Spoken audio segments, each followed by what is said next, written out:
Flere og flere mennesker flytter fra landet og ind til byerne. Udkantsdanmark kæmper en kamp for at holde på de unge. Men hvordan er det egentlig at være tilflytter?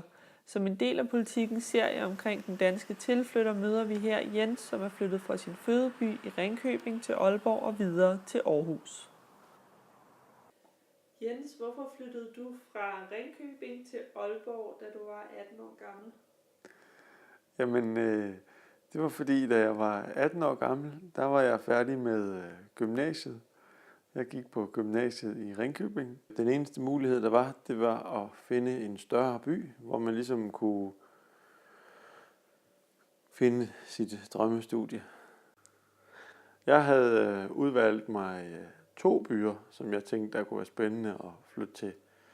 Og den ene, det var København, og den anden, det var Aalborg.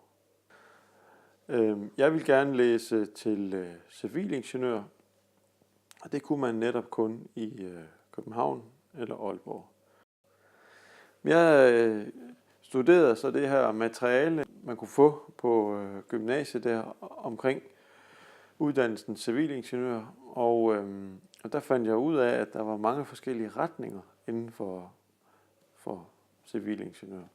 Det, der tiltalte mig ved materialet fra Aalborg, det var, at der var det sådan en gruppe. Man kom ind i sådan en stor gruppe. Det var jo interessant for mig som tilflytter. Det her med, at vi havde en studiegruppe, hvor vi var sammen, det synes jeg, eller for mig er det noget af det vigtige for at få en god integration som tilflytter i den nye by. En anden ting, der også gjorde det dejligt at flytte til Aalborg, det var, at der var sådan et godt styr på kollegieboligerne.